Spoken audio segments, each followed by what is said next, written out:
अगर सफल जिंदगी जीनी है तो जीवन पर कुछ ना कुछ सीखना होगा, और जीवन पर कुछ सीखने का माजदा अगर कोई रखता है तो वह है चिकित्सकीय क्षेत्र से जुड़े हुए लोग, और इसमें प्रमुख भूमिका निभाते हैं डॉक्टर्स। डॉक्टर्स हर दिन हर पल अपनी जिंदगी में कुछ ना कुछ नया सीखते हैं, कभी पेशेंट से और कभी अपने अन्य मित्रों से। इसीलिए उनकी दक्षता दिन प्रतिदिन बढ़ती जाती है। तभी तो आप शुरू में कहते थे कि डॉक्टर वही है जिसके पूरे बाल सफेद होते थे, वही एक कुशल डॉक्टर माना जाता। हालांकि तकनीकी का युग है, इंफॉर्मेशन और टेक्नोलॉजी का युग है, तो अब बदल गया है। अब डॉक्टर एकदम युवा होता है, लेकिन विशेषज्ञता उसके पास में ज्यादा होती है, अनुभव भी अच्छे होते हैं। लेकिन डॉक्टरों में भी एक बात है कि आज एलोपैथी का जो जमाना है, एलोपैथी के जो क्षेत्र है, यहाँ पे डॉक्टरों में सर्जिकल की बड़ी भूमिका होती है, और सर्जन को ही लोग एक्चुअली भगवान के रूप में मानते हैं कि भगवान है, क्योंकि वो जिंदगी बचाता है। लेकिन जिस तरह फिल्म में एक हीरो के पीछे डायरेक्टर्स की बड़ी भूमिका होती है, शायद वैसी ही ऑपरेशन थिएटर में एक भूमिका पर्दे के पीछे होती है, जिसको बहुत से पेशेंट के अटेंडेंट और पेशेंट नहीं देख पाता और मिल नहीं पाता है, और वो होते हैं एनेस्थीसिया, सामान्य भाषा में आप बेहोशी वाला डॉक्टर बोलते हैं। तो आज मेरे साथ में एक बेहोशी वाले डॉक्टर ही बैठे हैं, नाम है डॉक्टर विकास साहू जी। आप एनेस्थीसियोलॉजिस्ट हैं, अगर सही शब्द ले लिया होगा मैंने, और सामान्य भाषा में आप निश्चेतना विभाग के चिकित्सक कहे जाते हैं। विशुद्ध हिंदी में यह प्रयोग है, मगर अब बेहोशी वाले डॉक्टर के नाम से बुलाऊंगा मैं डॉक्टर विकास आपको। विकास जी, बेहोशी देने में, पेशेंट को बेहोश करने में आप लोग की बड़ी भूमिका रहती है। जी जी। मगर बेहोश करने वाला डॉक्टर के लिए होश कितना आवश्यक है? पहले तो मैं सबसे पहले धन्यवाद करना चाहूंगा नरेंद्र पांडे जी का, जी मुझे इस टॉक में बुलाया। फिर मैं क्वेश्चन लेता हूँ। तो जैसा पांडे जी ने पूछा कि होश में कितना रहने की ज़रूरत है एनेस्थीसियोलॉजिस्ट को, तो मेरा ये कहना है कि अगर देखा जाए तो हम एक शिप के चालक होते हैं जो शिप को बराबर बैलेंस तरीके से चलाता है, और इसके लिए हमको पूरी तरह होश में रहना बहुत ज़रूरी होता है। क्योंकि अगर मैं होश में नहीं रहा तो मेरा जो चालक है, जो मेरा संचालक है, जो सर्जन है, वो अच्छी तरह से सर्जरी नहीं कर पाएगा। तो मेरा जो इम्पोर्टेंट रोल है कि उस शिप को बराबर बैलेंस तरीके से स्टार्टिंग से लेके लास्ट तक, जो भी हमारा जो एंडिंग पॉइंट है, वहां तक क्लियर कट हमको पेशेंट। मैं कोई ऐसी हेल्थ का और एक एनेस्थीसिया के लोगों के एक आर्टिकल पढ़ रहा था कुछ दिन पहले, उसमें एक अच्छा कोट लिखा हुआ था कि यदि सर्जन ब्लड है शरीर का, तो एनेस्थीसिया का जो डॉक्टर एनेस्थीसियोलॉजिस्ट जो है वो ब्रेन होता है। जी। तो जी जी। ये कोट एक एनेस्थीसिया के एक इंटरव्यू पे हमने देखा था, कितनी महत्वपूर्ण भूमिका होती है। जी। थोड़ा सा मैं यहाँ पे आपसे ही कहूंगा ताकि मेरे दर्शक यहाँ पे समझ पाए कि एनेस्थीसिया या जो बेहोशी का डॉक्टर वो कितना महत्वपूर्ण होता है। मेरे ख्याल से सर्जन में के ओटी आने से पहले और उनके ओटी निकलने के बाद जी तक आपको टिके रहना पड़ता होगा वहां। बिल्कुल बिल्कुल। तो एक थोड़ा सा महत्वपूर्ण भूमिकाओं की ओर चल लूं आपके माध्यम, फिर आगे प्रश्न लेता हूँ। एज एनेस्थीसियोलॉजिस्ट हमारा सबसे पहले काम होता है कि ऑपरेशन के एक दिन पहले या कुछ घंटे पहले, अगर कुछ इमरजेंसी है तो कुछ घंटे या कुछ सेकंड मिलते हैं हमको कि ऑपरेशन के लिए मरीज कितना फिट है। मतलब जो हम उसको बेहोश करने वाले दवाइयां उन पे यूज करने वाले हैं, उसके लिए उनका शरीर कितना फिट है वो हमें चेक करना पड़ता है। उसके लिए कभी कभी हमें बहुत कम टाइम मिलता है, कुछ इमरजेंसी सर्जरीज होती हैं। अदरवाइज नॉर्मल इलेक्टिव सर्जरीज के लिए हम एक दिन पहले पेशेंट को बुलाते हैं अपने पास, या फिर हम ही खुद चले जाते हैं उनके पास, और उनकी तरफ पुरानी हिस्ट्री चेक करते हैं कि पहले कोई उनका कुछ हार्ट की बीमारी या कोई न्यूरोलॉजिकल इशू नहीं है, क्योंकि उसके accordingly we have to plan our medicines intraoperatively, preoperatively and postoperatively. तो जिस तरीके से हम एक तरीके से पेशेंट से हमारा कांटेक्ट भी बनता है, तो एक तरीके से पेशेंट का जो टेंशन है इंट्रा ऑपरेटिवली, उसको एंजाइटी रहता है कि मेरे साथ क्या होगा ऑपरेशन के दौरान, तो वो एक एंजाइटी रिलीवर का भी काम करता है कि हम प्री ऑपरेटिव एक बार मिल लेते हैं, तो पेशेंट को भी एक फैमिलियर लगता है कि चलो मैं जान पहचान के लोगों के बीच ही रहूंगा अंदर। फिर यहाँ एक बात हुई, जैसे आपने बात एंजाइटी के लिए डॉक्टर विकास, तो कई बार ऐसा होता है कि मरीज को एक हवा तो ऐसी बना रहता है कि मेरा ऑपरेशन होने वाला है, जाऊंगा, खासकर ग्रामीण लोगों के साथ में, अंदर गया तो पता नहीं क्या हो जाएगा। अब अंदर गया वो बड़ा बड़ा ओटी देखता है, बड़ी बड़ी मशीनें देखता है, तो वैसे उसका बीपी बढ़ जाता होगा। अब ऐसी कंडीशन में जब आप बेहोशी की दवा लगाते हैं तो उसके पहले कुछ पेशेंट से बातचीत होती है? बिल्कुल, पेशेंट तो गंभीरता अवस्था में पहुंचते हैं। जैसे मैं ऑपरेशन के पहले, जैसे मैंने बताया कि प्री ऑपरेटिव विजिट के लिए जाता हूं मैं, तो पेशेंट को मैं पहले से ब्रीफली एक्सप्लेन कर देता हूं कि कल आपको एक छोटा सा प्रोसीजर होगा, आपके जो ऑपरेशन है उसके पहले एक इंजेक्शन लगाऊंगा, हल्की सी नींद आएगी आपको, ऑपरेशन हो जाएगा, उसके बाद आपको उठा देंगे। आपको ऑपरेशन के दौरान बिल्कुल पता भी नहीं चलेगा कि क्या हुआ है। मतलब ऑपरेशन के अंदर की जो है, आपको ऐसा डर होगा कि ऑपरेशन के दौरान बहुत दर्द होने वाला जी, तो उसकी गारंटी मेरी है। मैं सबसे पहले उसे पेशेंट से बोलता हूँ कि भाई आपको दर्द नहीं होगा, तो वो पेशेंट का रिलीव, तो एंजाइटी ऐसे रिलीव हो जाता है। बिल्कुल। उसको पहला डर ये रहता है कि ऑपरेशन के दौरान बहुत ज्यादा दर्द होने वाला है, तो आपने जैसे उसको बोला कि भाई दर्द नहीं होगा, तो आधा एंजाइटी उसका रिलीव हो जाता है। ठीक है, तो उसको मैंने एक ब्रीफ कर देता हूँ कि ऑपरेशन के दौरान क्या क्या होने वाला है, तो उसका आधा एंजाइटी वैसे ही रिजॉल्व हो जाता है। तो ये चीजें मैं फिर अंदर आने के बाद जब ऑपरेशन चालू करने वाला और एक बार एक्सप्लेन कर देता हूँ कि एक इंजेक्शन लगेगा, आपको नींद आ जाएगी और नींद से हम थोड़ी देर उठा देंगे। चलिए, एक और होता है डॉक्टर विकास, की एनेस्थीसिया का जो डॉक्टर होता है उसे काफी भागदौड़ हमेशा भागती रहती है, इधर से उधर, ये अस्पताल और वो अस्पताल। हमने कई मित्रों को देखा है। तो इस दौरान क्या आपके पास में खुद को स्ट्रेस नहीं होता कि आप एक ओटी करा के आ रहे हो, फिर दूसरे अस्पताल में दूसरे पेशेंट को लेना है, फिर आप अपनी कार ड्राइव करके जा रहे हो, तो इस दौरान एक एनेस्थीसिया के रूप में डॉक्टर विकास यहाँ बैठे हैं, तो उनके मन में क्या चलता है?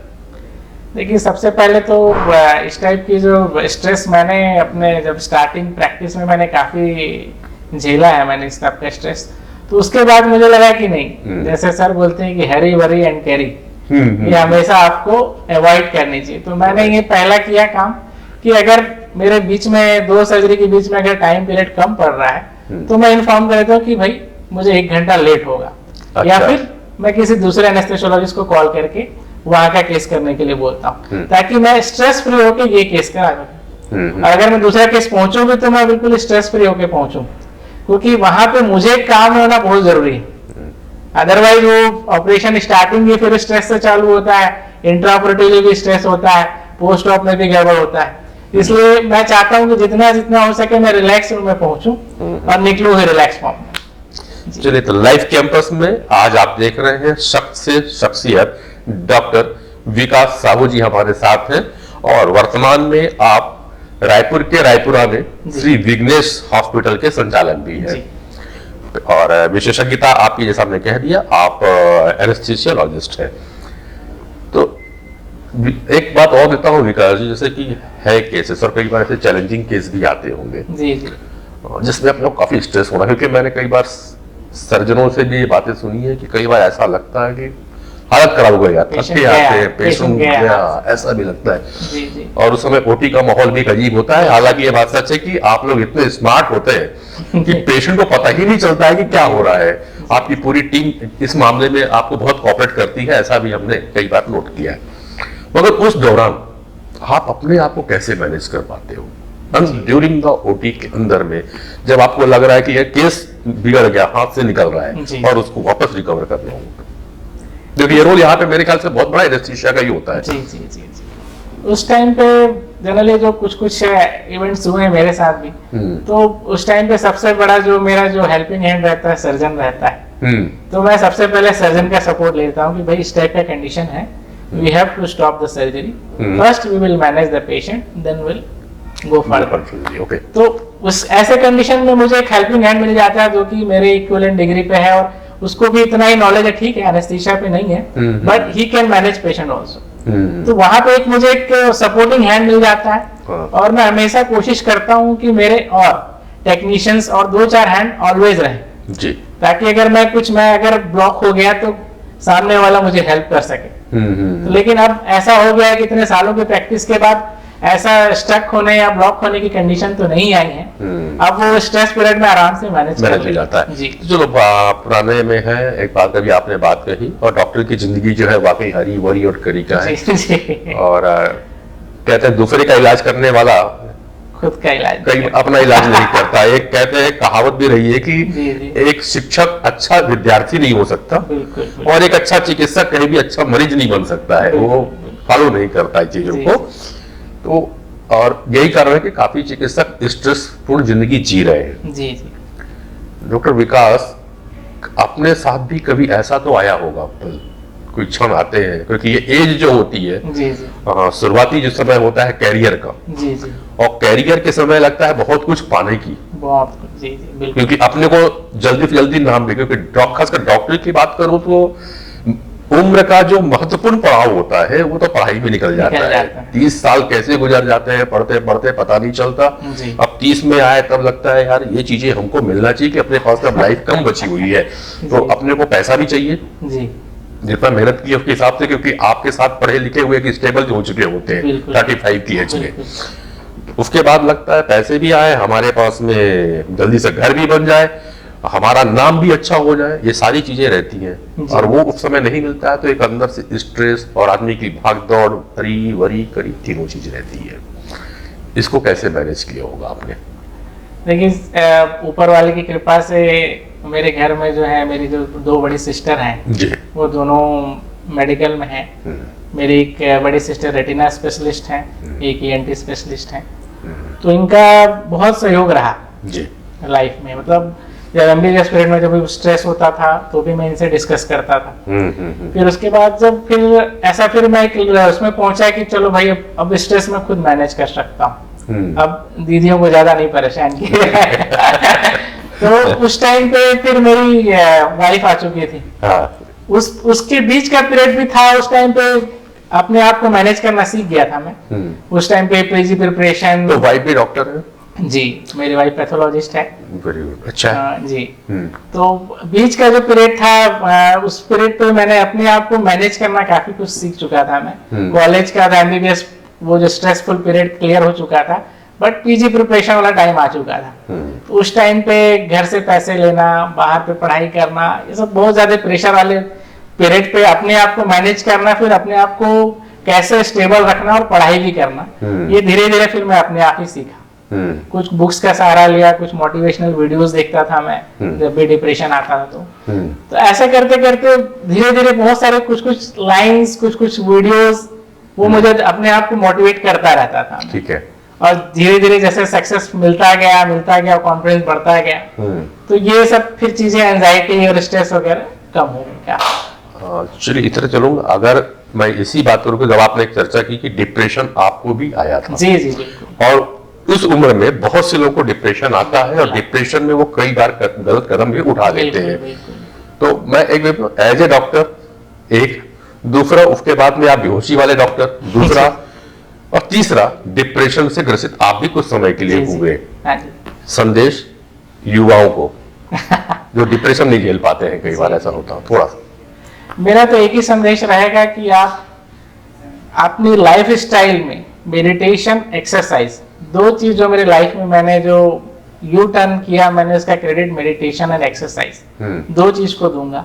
इन 2 चीज से मैंने ये चीजा कि कैसे आप स्ट्रेस को मैनेज कर सकते हैं। Even if you are a student also, you can manage your time, take half an hour for exercise, 50 minutes for meditation. तो मुझे लगता है कि अगर मुझे उस पीरियड में अगर पॉजिटिव होते हुए, जैसा अगर कोई मेरे को मार्गदर्शक मिल जाता कि मैं उस टाइम पे एक्सरसाइज और मेडिटेशन का इंपॉर्टेंस समझ पाता, शायद मैं उस पीरियड में स्ट्रेस को बेटर मैनेज कर पाता। तो चलिए डॉक्टर विकास, अभी आपने बात कर दी पॉजिटिव हेल्थ जोन की, जिसके संचालक डॉक्टर अनिल गुप्ता जी हैं, शहर के, छत्तीसगढ़ के जाने माने ऑप्थेल्मोलॉजिस्ट हैं, श्री गणेश विनायक आई हॉस्पिटल के भी डायरेक्टर हैं आप। तो आपका अनिल जी के साथ संपर्क और पॉजिटिव हेल्थ जोन से आपका परिचय, इसकी कुछ कहानी? एक्चुअली क्या है कि मेरा जो ज्यादा संपर्क सर्जन से रहा, जैसा एनेस्थेसियोलॉजिस्ट, तो हमारे एक डॉक्टर हैं, डॉक्टर गुरप्रीत कौर, उनके साथ काफी सर्जरीज मैंने कराई हैं। तो मैडम के साथ एक दिन केस करते करते मैडम हमेशा इस मुद्राओं और मेडिटेशन, चक्र मेडिटेशन, ये सब के बारे में डिस्कस करती थी। मुझे उस टाइम इस चीजों का ज्ञान नहीं था, तो मैं उनसे ज्यादा सुनता था, लेकिन ज्यादा उतना वो नहीं करता था कि डिटेल में जाया जाए। बट एक दिन मैडम ने कहा कि एक बार सर आप मिलो जाके, पॉजिटिव हेल्थ में एक बार जाके मिलो, जाके सर से मिलो, एक बार देखो वहाँ का एनवायरनमेंट, आपका जो है इंटरेस्ट इस फील्ड में है, मुझे ऐसा लगता है। तो मैंने सर को फिर मैडम से, सर का नंबर मैडम ने शेयर किया, तो मैंने सर को कॉल किया कि सर एक बार मिलना चाहता हूँ, तो बोले आ जाओ। तो मैं उसी टाइम ही निकल गया सर से मिलने के लिए। और बोलना चाहिए कि जिसकी तलाश मुझे सालों से थी, वो उस दिन मुझे मिला। पॉजिटिव हेल्थ जोन से आकर के मुझे ऐसे सलाहकार और ऐसा एनवायरनमेंट जो मैं यूट्यूब और बुक्स में खोजा करता था, वो मुझे यहाँ मिला पॉजिटिव हेल्थ जोन में। तो मैंने सर को एक ही लाइन बोला, सर मैं इस चीज को मैं सालों से खोज रहा था। तो ऐसा भी सेंटर है, ऐसे भी लोग हैं जो कि मेरी इस टाइप की हेल्प कर सकती हैं, तो वो आप ही लोग हैं। बराबर है, सही है। तो मुझे सालों की खोज आज मिली, ये सब आज पहले मिलते थे क्या बात है। मैं क्यों बताऊं आपको तो सालों की खोज मिली, मेरे साथ तो दिया तले अंधेरा हुआ था। मतलब 2010 में मेरी डॉक्टर अनिल, डॉक्टर विनय, डॉक्टर प्रज्वल सोनी, डॉक्टर मनोज, चलिए मेरे अच्छे मिलता और अच्छी बैठकी होती थी। शायद ही महीने का कोई ऐसा निकल जाए सप्ताह जिसमें हम बैठते रहो, महीने में एक बार पक्का था इन लोग के साथ में उठक बैठक कहीं ना कहीं। और चर्चाएं भी अक्सर थी। 2017-18 से अनिल जी लगातार मेरे को बोलते भी थे कुछ है, कभी आ जाओ, नहीं हुआ। वो कोविड हुआ और कोविड में हम ऑनलाइन प्रोग्राम कर रहे थे जी। तब होलिस्टिक एक हेल्थ को कि अरे काढ़ा है, थाली बजाने का, बत्ती जलाने का मोदी जी बोल रहे हैं, कुछ फर्क होता है कि नहीं। तो उस पर मैं बात कर रहा था, डॉक्टर अनिल को बुलाया। पहली बार जब उनकी बातें सुनी तो बड़ा अजीब सा लगा, बोला ये बंदे तो बातें अलग कर रहे हैं। उसके बाद भी छोड़ गई। अच्छा। साथ में पतंग भी उड़ाए हम लोगों ने, बहुत सारे स्पोर्ट्स हुए। कब उनसे 2022 में, अच्छा, मार्च अप्रैल का दिन था। एक मित्र को आंख दिखानी थी, आया तो अनिल जी मेरे को बोले पहले जाओ मेरा सेंटर घूम करके आओ। जब मैं सेंटर घूमा तो मैंने कहा अब तो परमानेंट बैठना है। वहां की जो वाइब्रेशन थी, एक अलग सी वाइब्रेशन दिखाई थी।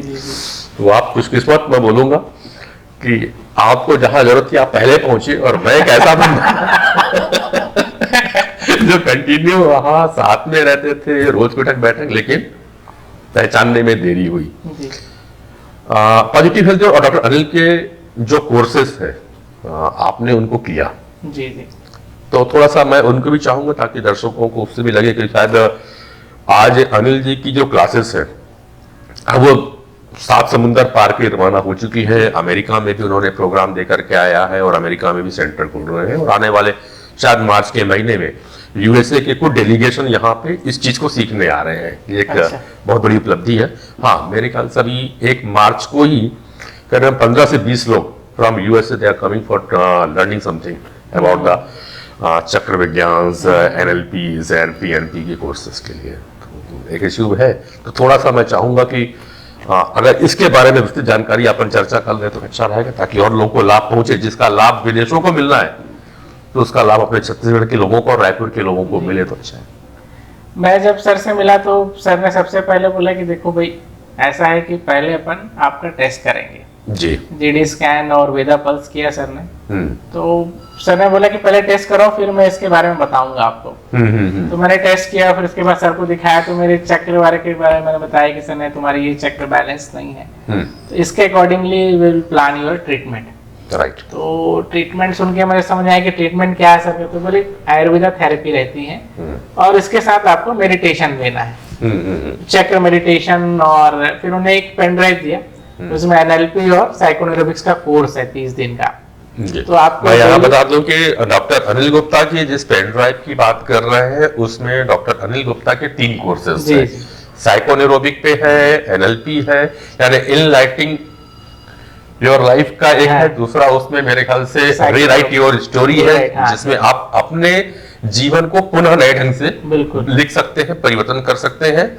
और डिस्कवर योरसेल्फ उनकी एक है, 3 पार्ट में है, जिसमें कंप्लीट आपको चक्र विज्ञान के बारे में, मेडिसिन के बारे में बताया जा रहा है। दर्शकों को बताना चाहूंगा यहाँ के जो बुक है या जो पेन ड्राइव है, ऑनलाइन ऑफलाइन दोनों मौजूद है, और इसमें डॉक्टर अनिल के साथ में कंसल्टेशन कंटिन्यू होता रहता है। अगर आपको भी यह चीजें जमे पसंद आए तो आप इसे संपर्क कर सकते हैं पॉजिटिव हेल्थ जोन पे आकर के, या लाइफ कैंपस मेरे माध्यम से भी। और साथ ही साथ डॉक्टर अनिल गुप्ता की किताब भी है, जी जी, बॉडी बियॉन्ड बॉडी, B3 के नाम से बुक अवेलेबल है अमेजॉन में। जी। तो चलिए अब आपसे फिर बात कर लेते हैं। इसमें जो आप कह रहे थे कि आपने लिया, तो उसमें आपको ट्रेनिंग कैसे कैसे मिली पेन ड्राइव वर्क में? एक्चुअली क्या है कि बाय प्रोफेशन है मैं एनेस्थेसियोलॉजिस्ट, तो मेरे पास ऐसे इतना टाइम नहीं था। सर ने बोला कि आप ऑफलाइन कर लो, 15 दिन या 20 दिन का कोर्स है, 1-1 घंटे आपको आना है जी। बट मैंने सर को बोला कि सर रोज तो आना मुश्किल होगा, तो बोले कि आपके लिए ऑफलाइन, क्योंकि कोविड टाइम पे उन्होंने बनाया वो पेन ड्राइव। हाँ। तो बोले ये रख लो और तुम रोज शाम को या जब भी टाइम मिले देख लिया करो, और इसमें जो भी कुछ फीडबैक है या डाउट है आप मुझे शेयर कर लेना है। ठीक है। तो धीरे धीरे चालू किया, तो मुझे लगा कि ये मेरे ही लाइफ एक पन्ने हैं, वो उनने लिख रखा है हर पन्ने का सॉल्यूशन। तो जो वो बोल रहे थे वो लगा कि अपनी ही लाइफ के जी जी जी, मतलब जो हम जनरल बोलना चाहिए कि अपने आम लाइफ में जो परेशानियां झेलते हैं उसके बारे में इनने सॉल्यूशन लिखा था, एक पार्ट वाइज। राइट। तो उनने जो NLP का कोर्स है दैट इज कि आपको आउटर मतलब लाइफ से कैसे आपको मैनेज करना है, मतलब आउटर वर्ल्ड में कैसे मैनेज करना है। और साइकोएरोबिक्स आपको सिखाता है कि आपको इनर वर्ल्ड में कैसे मैनेज करना है। तो ये 2 पार्ट में थे। तो जैसे NLP है वो ज्यादा अच्छे से आपको क्लियर होता है, क्योंकि आप आउटर वर्ल्ड में ज्यादा बिजी रहते हैं कि उसने मुझे ऐसा क्यों कहा, मुझे अपना एंगर मैनेजमेंट नहीं हो रहा है, बहुत सारी चीजें हैं जो कॉमन प्रॉब्लम्स हैं। तो वो एक बार समझने के बाद फिर जब साइकोएरोबिक्स चालू होता है देन यू कैन इमेजिन कि हाँ ये तो अलग ही दुनिया है। बिल्कुल। तो ये जो पेन ड्राइव वाला कोर्स था दैट वाज वेरी हेल्पफुल। उसके बाद फिर मैं सर से ऑनलाइन सेशन ऑफलाइन सेशन बीच बीच में मिलता रहता हूँ सर से। सर के पास एक एनर्जी स्टूडियो है, वो अगर आप कोर्स लेते हैं तो आपको फ्री ऑफ कॉस्ट मिलता है। कभी भी आप आके अपना मेडिटेशन कर सकते हैं, दैट टू चक्र वाइज मेडिटेशन, लाइट के साथ साउंड के साथ। तो दैट वाज और वेरी हेल्पफुल। तो एक मुझे गाइड मिल गया कि चलो भाई ऐसे आपको मेडिटेशन करना है, साइकोएरोबिक्स कैसे करने हैं। तो उसको फिर मैंने अपनी पर्सनल लाइफ में अपने घर पे एक रूम मैंने डिसाइड किया, वहां पे बैठता हूँ मैं। अच्छा। जिस दिन भी हो पाता है एक फिक्स जगह मैंने फिक्स कर रखा है, लाइट अंधेरा करके कुछ लाइट्स के कलर डाल दिए। तो वो फिर मैंने प्रैक्टिस चालू की, तो वो धीरे धीरे मुझे समझ में आया कि कितना इंपॉर्टेंस है चक्र ज्ञान का, चक्र मेडिटेशन का। वो अपनी लाइफ में मैं फील कर पाता हूँ। इवन मेरे जो फैमिली मेंबर्स हैं दैट आर आल्सो सेइंग कि नहीं आप थोड़े चेंज हुए हो। ये बहुत बड़ा कॉम्प्लीमेंट होता है, और ये कॉम्प्लीमेंट मुझे भी मिला। जी जी। और मैं तो ऐसा कहता हूँ कि दुनिया आपको सराहे चाहे ना सराहे, अगर पत्नी ने सराह दिया ये कॉम्प्लीमेंट वाइफ ने नहीं दिया, ये वाइफ ने तो आपका थोड़ा चेंज हुआ है पहले से। तो और बोलते आप कुछ चेंज हो गए हो। अच्छा ऐसा क्या? नहीं ज्यादा नहीं हुए। अभी हाल फिलहाल मम्मी ने भी मुझे बोला कि नहीं पहले से गुस्सा तू कम करता है। वैसा कॉम्प्लीमेंट हुए, और ये हुआ है कि मतलब अपने में वाकई कुछ बदलाव हुआ, अपन फील करते हैं। सामने वाला यदि फील करने लगे और अपना वो जो बहुत करीबी होता है अगर वो फील करने लगे, क्योंकि जो चेंजेस है वो इतने धीरे धीरे होते हैं कि जो साथ दिन भर रहता है उसको जल्दी समझ में नहीं आता। अगर जो 24 घंटे अपने साथ में, जैसे वाइफ है, बच्चे हैं, अपने पेरेंट्स हैं, अगर ये कहते हैं कि नहीं बदलाव आया है, दैट्स मींस हमारे अंदर में रिमार्केबल चेंजेस आ चुके हैं। और डे टू डे प्रैक्टिस में शायद आप भी इसको अनुभव तो पक्का कर रहे होंगे। जो चक्रों की बात करी, मैं दर्शकों को ये बता देता हूँ कि अभी डॉक्टर अनिल के पास में वो 7 चक्र का जो अपने स्टूडियो बनाया है उसकी किट भी हुई है। मेरे साथ क्या हुआ है विकास कि मैं जब इनके कोर्सेस को लिया तो उसी दौरान मेरे साथ कुछ ऐसी घटनाएं घटी कि मुझे करीबन 1.5-2 महीने के लिए बाहर जाना पड़ गया। अच्छा। अब उस चक्र में कैसे बैठूं? मेरी भी एनर्जी कुछ जगहों पे डिस्टर्ब थी, चक्र भी डिस्टर्ब थे। खास करके मणिपुर चक्र बहुत ही बेकार था। अपना अनाहत चक्र बिल्कुल बिगड़ा हुआ था, ज्यादा डिस्टर्ब रहता है, दिल में बहुत दिल के टूटे हुए लोग रहते हैं। तो वो बातें काफी रही। तो बाहर गया तो उसी दिन के 2 दिन पहले जाने की जो निकला, 2 दिन पहले मैंने वो किट ले ली थी 7 चक्र की। और आज भी हमने बना लिए सुबह या शाम में एक बार। 7 चक्र इकट्ठा बैठना नहीं होता, पर कभी 3 कभी 4 आज 3 चक्कर बैठ लिए, शाम को आए फिर 3 चक्कर बैठ लिए, कल को। तो इससे अपने को फायदा मिला। और मैं इतने बताऊंगा कि मेरे को जानने वाले लोग अच्छी तरह समझते हैं कि मैं बड़ा एरोगेंट आदमी था, बहुत ही एग्रेसिव, मतलब कब किसको पीटा ये कोई भरोसा नहीं। तो मगर अब एक ऐसा हो गया कि अब शांति आई है, कूल आई है, अभी दोस्त भी बोलते हैं। तो ये चीजों का तो फायदा मिला है। तो मैं भी दर्शकों को आपके माध्यम से, क्योंकि मैं भी एनएल के साथ में कोर्स करता है, इस चीज को जरूर बोलूंगा कि जिनको भी लगे कि मनोरोग से कुछ ग्रसित है वो यहाँ पे संपर्क कर सकते हैं। अब एक चीज को मैं यहाँ पे और बात करता हूँ कि अपन डिप्रेशन पे गए, आम पब्लिक जनरली डिप्रेशन और भाषा, अगर इसको साधारण से बात विकास को कि जो मनोरोगी है जी, उनके लिए ये कोर्सेस कारगर होंगे या नहीं? अब मैं अपना एक्सपीरियंस शेयर करता हूँ। जब से मैंने अपना हॉस्पिटल चालू किया है तो हमारे एक डॉक्टर साहब हैं, डॉक्टर राजपूत हैं, वो मनोरोग विशेषज्ञ हैं। हाँ हाँ हाँ जी, तो वो जी शशिकांत, डॉक्टर शशिकांत राजपूत, वो अपने मरीज यहाँ मेरे यहाँ एडमिट करते हैं। अच्छा। तो उनसे अब बोला चाहिए कि मेरा जो फेवरेट सब्जेक्ट साइकेट्री था। अच्छा। तो एक तरीके से बोला चाहिए कि अब मैं उन पेशेंट्स को डायरेक्टली डील कर पा रहा था सर के साथ मिलके। और मेरे साथ थोड़ा कुछ नॉलेज भी था अनिल सर का दिया हुआ। बराबर है। तो कुछ पेशेंट्स को मैंने सर की बुक शेयर की कि भाई आप सर की दवाइयां लो, बट थोड़ा सा ये इस बुक्स को पढ़िएगा आप, रात को अगर थोड़ा ठीक लगे, थोड़ा स्टेबल लगे आपको। तो कुछ पेशेंट्स तो बोले बुक लेके चले गए मेरे से कि सर अब ये बुक खरीद आराम से देंगे आपको। अच्छा। बोले ठीक है। फिर जब वो डिस्चार्ज होने के टाइम पे मैंने उनको पॉजिटिव हेल्थ के बारे में कुछ ब्रोशर वगैरह दिखाया कि ये चक्र विज्ञान होता है ऐसा। तो बोले सर कि हमको पता ही नहीं था ये सब चीजें होती भी है करके। और आपने पर्सनल एक्सपीरियंस भी लिया है कि भाई आप खुद बोल रहे हैं तो आपको भरोसा है तो होता ही होगा। तो फिर उन्होंने बोला कि सर आप मुझे हमें बताइए एड्रेस, हम मिल के आएंगे सर से एक बार जी। तो मुझे ऐसा लगता है कि मनोरोग की जो जड़ है दो ही है, डिप्रेशन एंड एंजाइटी। अगर इसका अगर प्रारंभिक लेवल पे ही अगर उसका इलाज ठीक से कर लिया जाए तो वो एक लेवल उतना नहीं पहुंच पाता है कि पेशेंट को एडमिट करना पड़े, दवाइयों का सहारा लेना पड़े। बिल्कुल। तो ये आज की डेट में लोगों में अवेयरनेस का, मैं किसी को बोलूं कि मनोरोग के पास चले जाओ तो बोलेंगे अरे पागल थोड़ी ना है, सही है, हम क्यों भेज रहे मनोरोग के पास। तो इस टाइप के जो मरीज क्या नॉर्मल लोग भी मिलते हैं मुझे, मैं उनको सलाह देता हूँ कि एक बार सेंटर घूम के आओ और सर से एक बार मिल के आओ। तो ये जो आपका जो blood pressure on end of बढ़ना, शुगर बढ़ना, जबकि उनके पास कोई रिस्क फैक्टर नहीं है, तब भी वो डायबिटिक लेके चल रहे हैं, हाइपरटेंशन लेके चल रहे हैं। तो मैंने बोला कि आपके थिंकिंग लेवल पे आ रहा है, इसके कारण आपको ये सब चीजें आ रही हैं। तो एक बार थोड़ा सा घूम के आइए और उसके बाद मुझे अपना एक्सपीरियंस शेयर कीजिए। राइट। अब मैं इसकी आपने बातें कही, और तो एक एलोपैथी डॉक्टर होने के नाते ये जो चक्र विज्ञान है, जैसे हम बात करते हैं तो फिजिकल बॉडी की बात करते हैं, जो दिखता है उसी को कर रहे हैं। तो ये जो हमारी मेटाफिजिकल है जिसमें चक्र विज्ञान दिखता तो है नहीं, जी जी, इस पे विश्वास करना कितना आसान होता है एलोपैथी डॉक्टर को? अब मैं आपको इस पे बताऊं तो सर के अलावा मैंने बहुत सर्च किया, मतलब कुछ ऑनलाइन बुक्स में सर्च किया, और सर के अलावा भी और भी जो है जो मोटिवेशनल स्पीकर्स हैं जो काफी नामी गिरामी है, मैंने उनके भी टॉक सुनता हूँ। तो सबके कॉमन जो है स्टेटमेंट कि we are in the energy vibration के स्टेट में, राइट।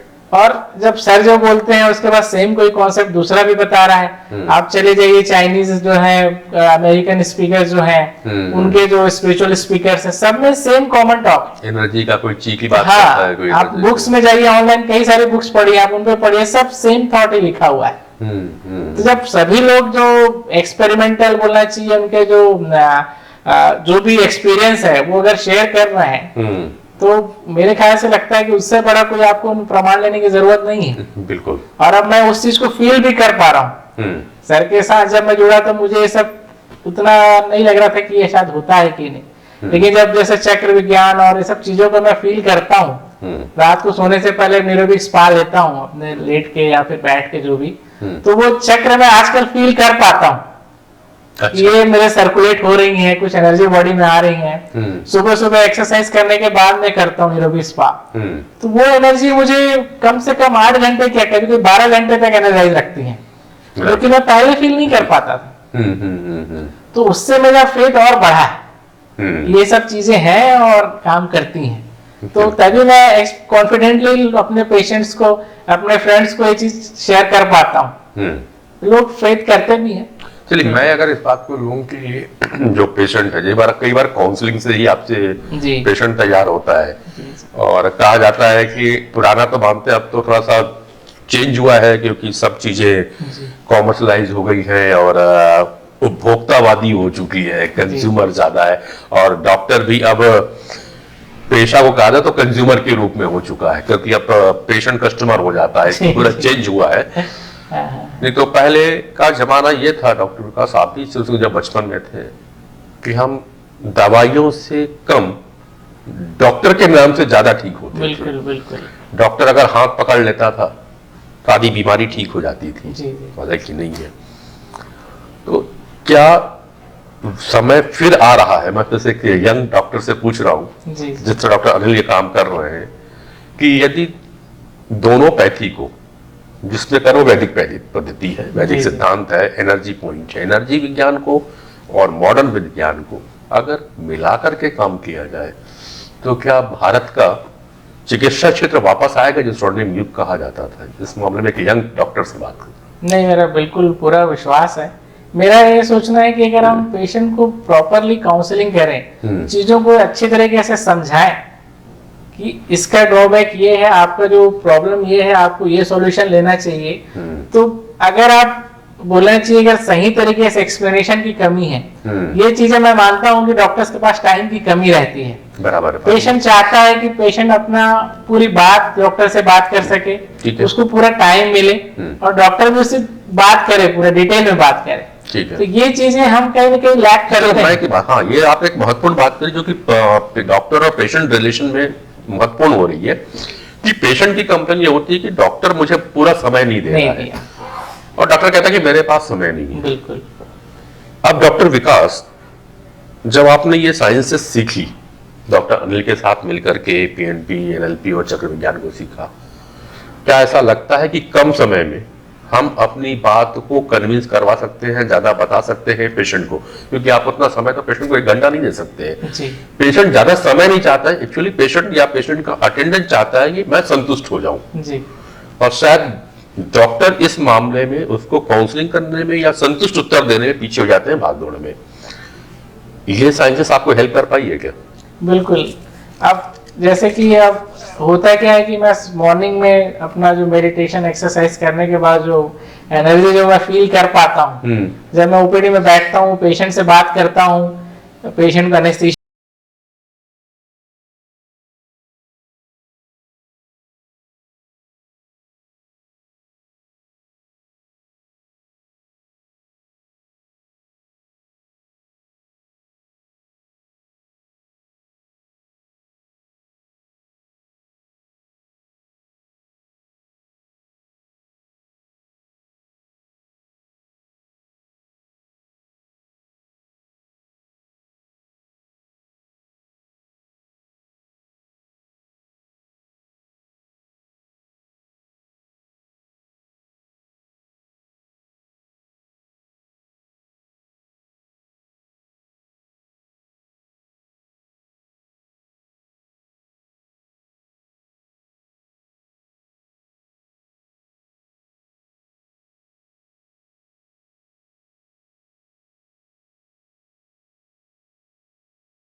अपना वर्क रूटीन चालू करता हूँ, हॉस्पिटल जाना, आने के बाद वो ऐसा कोशिश करता हूँ कि मैं कहीं हरी भरी में ना रहूं। ये कार्यक्रम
पड़ रहा है और ठंडी तेज है, तो आपको ठंड को रोक देना आपके बस में नहीं।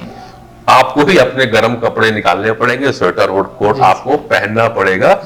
सेम थिंग आपकी जिंदगी में शामिल होता है, इनर और आउटर दुनिया। तो आउटर दुनिया से अपने को सामंजस्य कैसे बनाना है, अगर इसको सीखना है तो अपने आपकी लाइफ फिलॉसफी को बदलना होगा। तो आप जुड़िए हमारे साथ लाइफ कैंपस में, जहां पे इसी तरह के शख्स आते रहेंगे जिन्होंने अपना सफर तय किया, जो चाहा वो लगभग पाया। ये अलग बात है कि डॉक्टर साहब ने पहले बता दिया कि उन चाहते कुछ और थे सब्जेक्ट में, जी साइकेट्री प्री विषय था जी। लेकिन लेना पड़ा एनेस्थीसिया। लेकिन एनेस्थीसिया में भी आज डॉक्टर विकास रायपुर शहर में एक जाने माने एनेस्थीसियोलॉजिस्ट हैं, अच्छे चिकित्सक हैं। तो जो उन्हें पाया उसे उन्होंने अचीव किया है, इसलिए आज हमने उन्हें बुलाया अपने कार्यक्रम शख्स से शख्सियत में। और पूरे कार्यक्रम में डॉक्टर अनिल जी की जो होलिस्टिक इंटीग्रेटेड होलिस्टिक कॉन्सेप्ट है उसकी हम लगातार बात कर रहे हैं, क्योंकि शख्स को शख्सियत तक पहुंचाने में एक बहुत बड़ा रोल है।